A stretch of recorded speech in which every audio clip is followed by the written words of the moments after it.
Hey guys, it's Albert, and I'm coming back to you with my recap of Z Nation Season 2, Episode 6, Zombie Baby Daddy. My voice is crapping out on me, but I'm doing this anyway, so strap in, because we're talking about another big shakeup in the Z Nation makeup cast dynamic in this episode.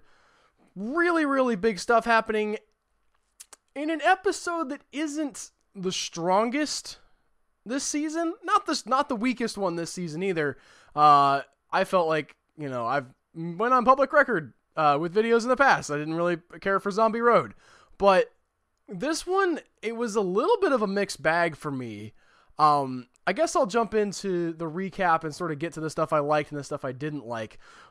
To start out with stuff that I liked, the opening of this episode is another great sort of, the team fighting against zombies and sort of your standard Avengers style, like switching perspective from team to team to team, or person to person, I'm sorry. Just saw Avengers again, so that's sort of in my brain of that style of like, we focus on this person, then we go and focus on that person, and a really great action sequence, which Z Nation has again and again surprised me with their ability to pull off some really cool visceral action with the small budget that they have. And a very interesting dynamic too, in that you have the baby from last episode coming in and being this sort of literally a football almost, where they're throwing him back and forth between themselves, trying to keep it safe from all the zombies that want to get to the baby, because that's what all zombies want to do, is get to the zombie baby. And then, of course, who could not love the bus full of Abraham Lincoln zombies? In my mind, as direct a reference as you're ever going to get in this type of show to the Asylum's best movie that they've ever done, Abraham Lincoln versus Zombies. You have an entire bus full of Abe Lincoln zombies, and Doc's reaction to that is just so great. He's just like, flashing back to the 60s, man! Even in the middle of the zombie apocalypse, having seen all of the crazy things that Doc has seen, he still can't quite believe a bus full of Abraham Lincoln zombies. Like, no, this is too much. And of course, then you like get the outside shot of the bus, and it's, 2011 or whatever Abraham Lincoln lookalike contest, which was just, that was a lot of fun. And then capping it off with the Penny Abe Lincoln cosplay. Like, the guy with the penny, like, holding his, like, with his profile all painted up in bronze and getting shot by Tenk. That is just the pure Z Nation silliness fun coming through. And I like that sequence as much as probably any single sequence that we've seen in this show. But it's kind of filler. It's fun. And I think that it, as a story element, the biggest thing that it does is it shows that the zombie baby is a problem. It's, it's attracting all the zombies. It's making it harder to fight, because on top of having to fight the zombies, all the zombies, like, are getting around the baby, so you have to protect the baby, I think. It's kind of ambiguous still, because obviously they haven't let the zombies get to the baby yet.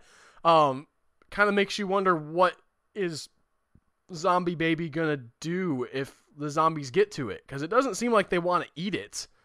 I mean, again, they had the sort of Bethlehem manger scene set up in the last episode with the 3 zombie shepherds coming in, and the 3 zombie wise men and the zombie shepherds coming in, and you're like, okay, this is like them paying homage to him more than just, we're gonna tear apart this baby, although who knows in the zombie apocalypse. But it seemed to me like that it wasn't so much that they were going to eat the baby as that they were going to eat everybody around the baby, and we can't really have that if we want to continue to have a show. So they get away from the zombies, and we move into sort of the main part of the plot, which is that Murphy is being his weird Murphy self around the baby.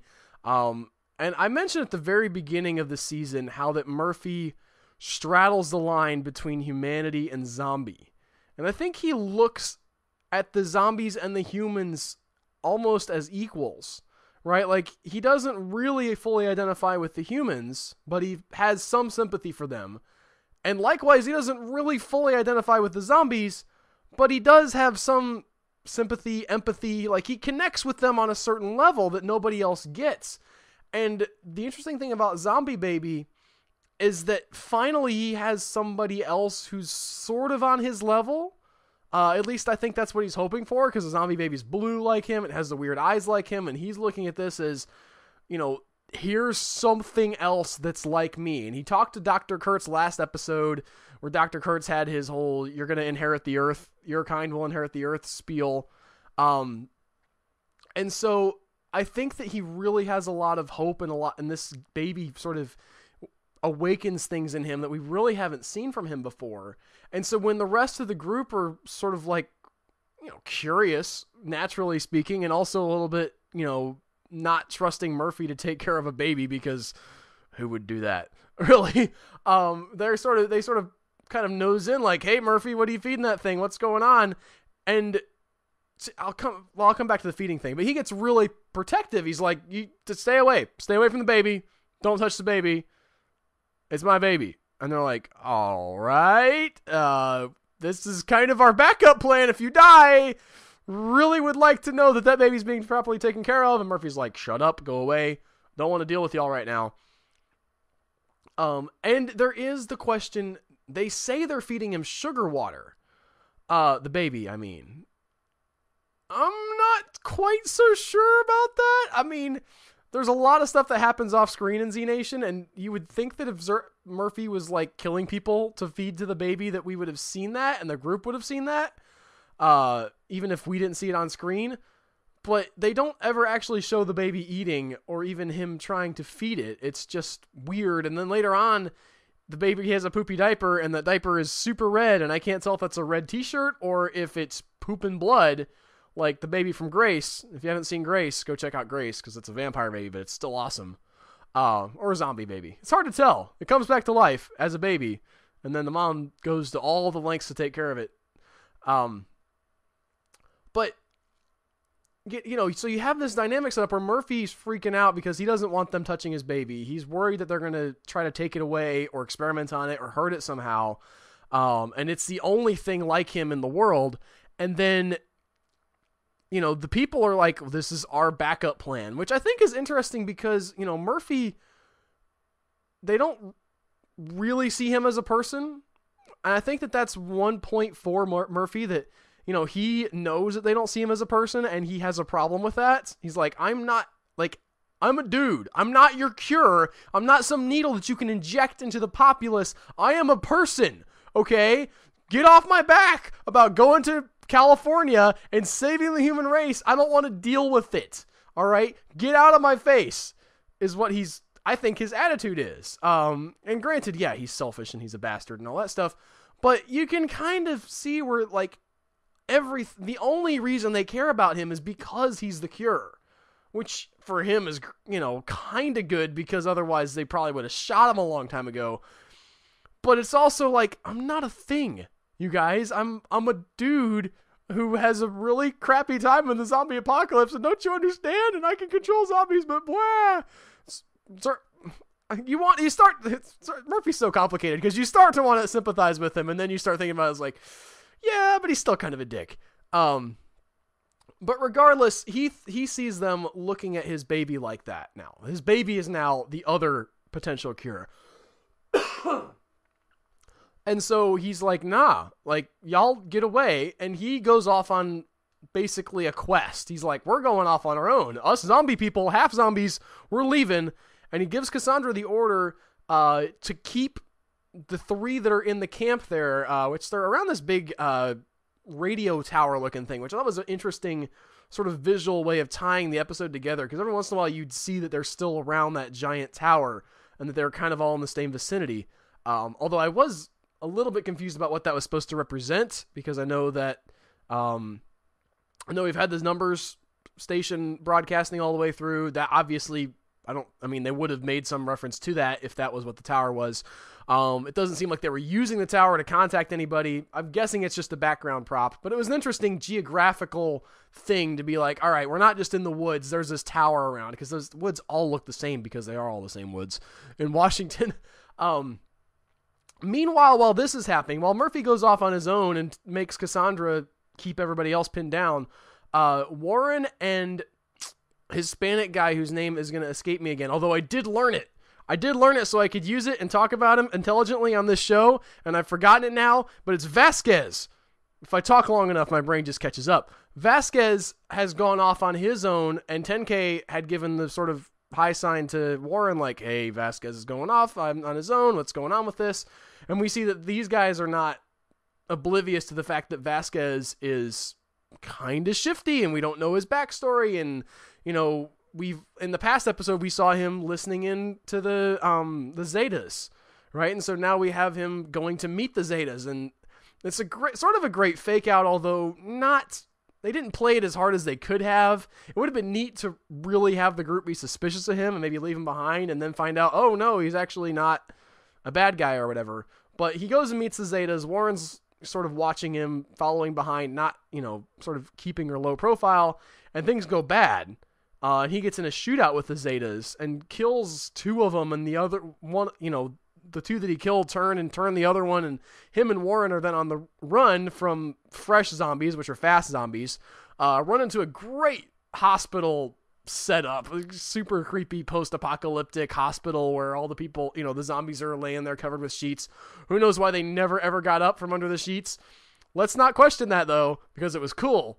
And they get into a whole shootout in the hospital with the zombies running out of ammo, of course, at the most dramatic moment, because that's when you run out of ammo in a movie, and having to run and hide. Both of them have been shot, so they're in the hospital looking for suture supplies, trying to get sewed up before they bleed to death. And in the process of getting sewn up, we finally get a moment where we get in on who Vasquez is and maybe why we should trust him a little bit, because he opens up to Warren while she's sewing him up after he sewed her up, and tells her that he was a DEA agent undercover. The Zetas came to him before the zombie stuff happened and said, hey man, it's great that you're a DEA agent and you want to bust, people who are selling drugs. We want you to bust people who are selling drugs too, but why don't you go and bust all of our rivals for selling drugs? And then we'll give you a lot of money. You'll still be doing your job. Nobody loses here. It's a win-win, right? And he basically told him to go, take that job and shove it. At which place they said, okay, you know what? Same offer, but instead of giving you a bunch of money, we offer to kill your wife and child quickly rather than torturing them in front of you. How do you feel about that now? And then, he said, he kind of like, then the zombie apocalypse happened, with, his wife being the first person that he saw turn, which is a really interesting coincidence, but, for dramatic reasons, it's an interesting setup. And we get his sort of like, I am after the men with the 6 fingers. Not literally. Although that would have been neat. Like, because he says, I'm hunting down the guy who killed my wife. I didn't see his face because all the Zetas wear masks. We can assume it's not the guy from the main group, the main guy with the rocket launcher from episode 2. We can assume it's not him, or that would be a little bit more obvious, but, he kind of just says, I know he's still alive. He has to be. You don't die when you're that evil. You don't just die. Which is, okay, great logic there, guys, I guess. But forget about logic. The point is, he's on a quest to kill the guy who killed his wife and child, and so we get a good connection there between him and Warren, and we connect with him as an audience finally, rather than just sort of assuming that maybe he's not going to kill them and they have a good reason to trust him. And then we go back to the other 3 or 4, depending on if you count Cassandra as part of the group. You have Tenk, you have Doc, and you have Addie, and they're all being pinned down by Cassandra while Murphy runs away with the zombie baby. And Cassandra, has gone full Renfield at this point. Like, we've seen little pieces of her personality emerge with the Z-Weed, but right now she's a complete animal. And Tenk several times through this episode tries to make the case to the other 2 that this is not still Cassandra. Our friend is not still this person. Like, whatever Murphy did to her has changed her so much that she's another person now. She's something completely alien to what Cassandra was. Which I think is interesting because, you know, Tenk probably had the strongest connection to Cassandra.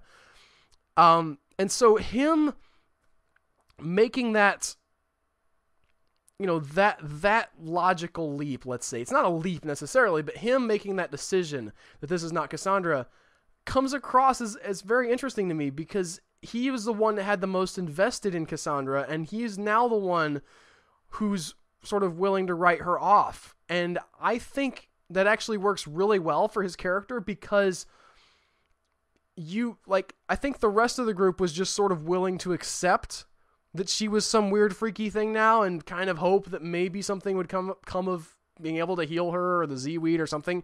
But Tenk, I think, really feels that loss more than anybody. And so he's the one who sort of dealt, like, in his mind decided that she is lost. She's gone. Cassandra is not still there in whatever the thing is that Cassandra's body has become, sort of, you know, Murphy's servant. And so they decide, you know, they try to make the plan where they're going to split up and they're all going to go a different direction. Cassandra, displaying a relatively high amount of intelligence, I thought, although it could have been completely random, but goes after Addie, meaning that, you know, you go after the girl, and the two guys that were supposed to go off and try to find Murphy come back, and they're like, we'll help you. It just defeats the purpose of splitting up, guys. You knew she was going to go after one of you. But regardless, pins down Addie, really, like, hurts her pretty badly. Not to the point where she can't move or anything, but twists her arm really bad, almost broke it. And, you know, Tenk comes in and saves the day and knocks Cassandra off of there, and Cassandra's like, nobody leaves.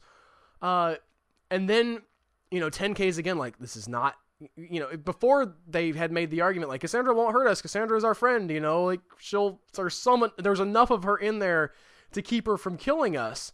And now Tenk's like, do you see? She's not, like, she will hurt you. She will kill you if that's what Murphy wants her to do. She's not still in there. And so they try again, and this time, like, Tenk stays with Cassandra directly and sort of pins her down, and they get into a huge knockdown drag out fight, which the shots that they use for that, especially some of the hits with, you know, Cassandra throwing Tenk across the clearing and stuff, were really cool and well done.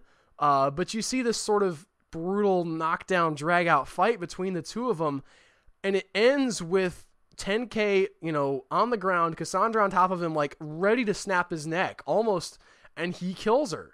Like, he grabs the knife out of his belt and stabs her in the side of the head, which is just a great moment where you're like, did he kill her, or did she snap his neck, or what happened? Because you could tell that something bad was going down, but it was difficult to piece together exactly what it was. But yeah, Tenk kills Cassandra.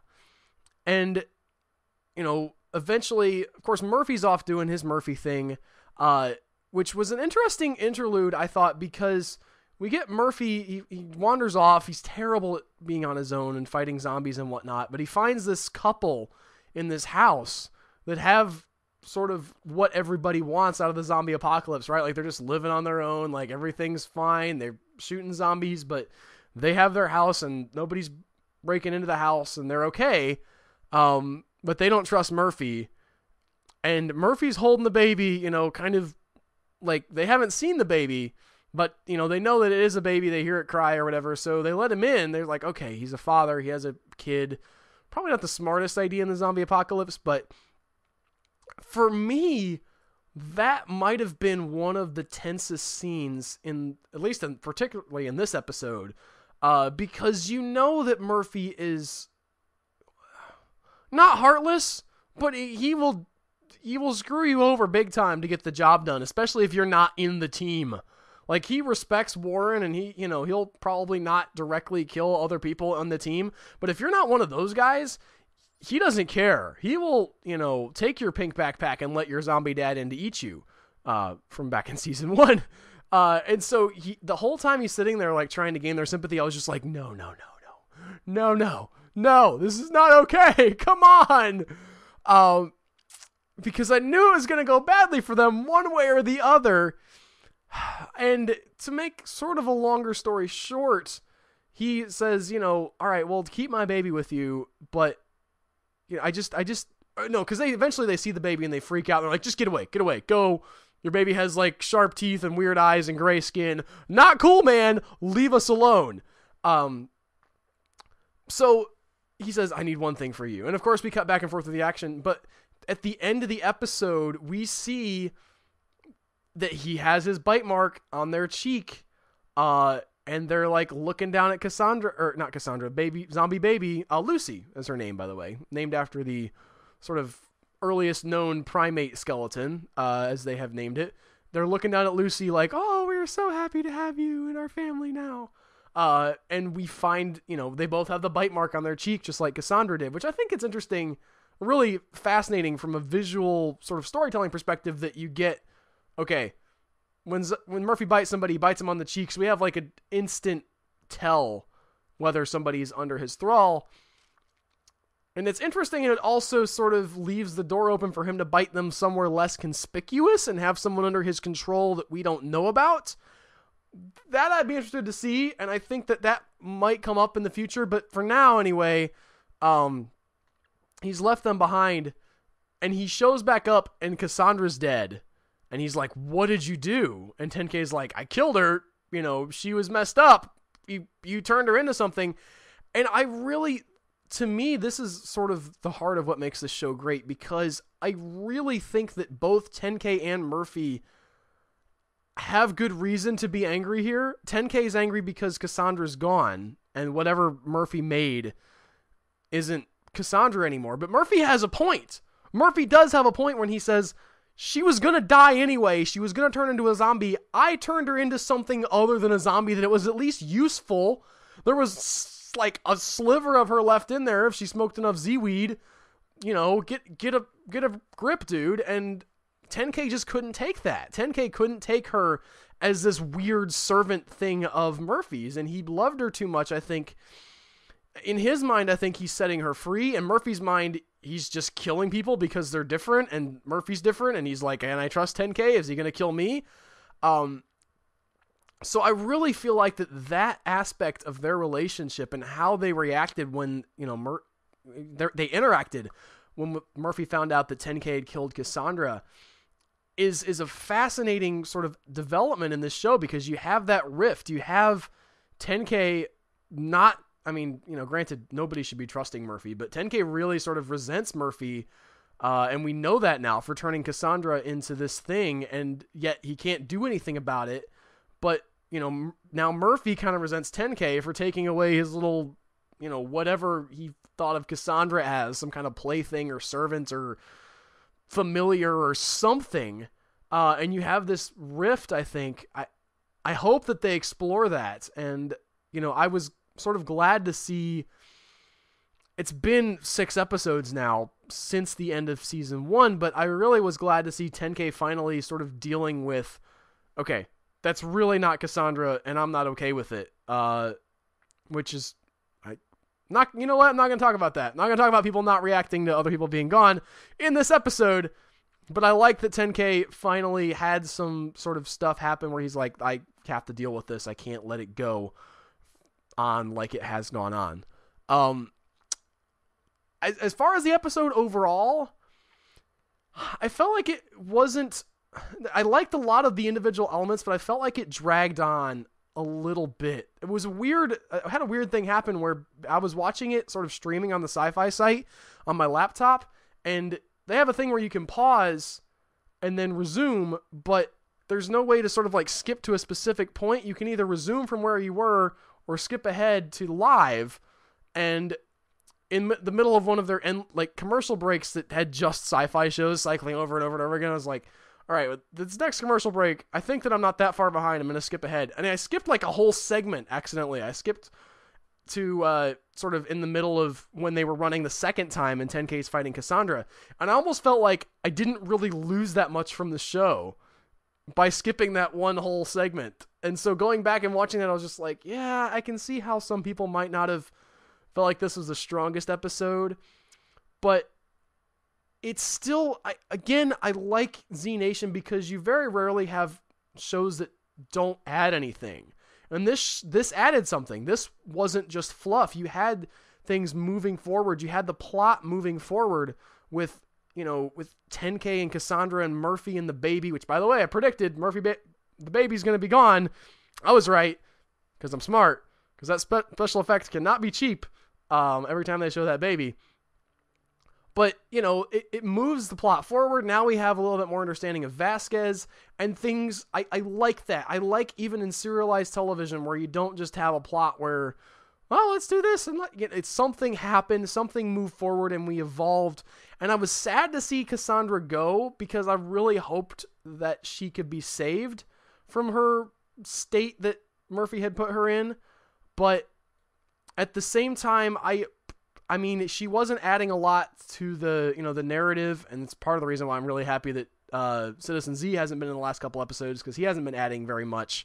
I want these characters to add stuff at some point, and I certainly am not asking for Citizen Z to die, but I thought that it wasn't the wrong choice to kill off Cassandra, because it opens up new storytelling possibilities.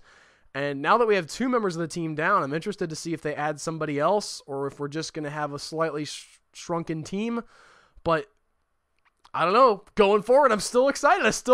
This show, man, even if it's a little bit mediocre in places, I'm still pumped for what's going to come next. I hope you guys are too, because I'm still watching and I'm still on board this zombie train.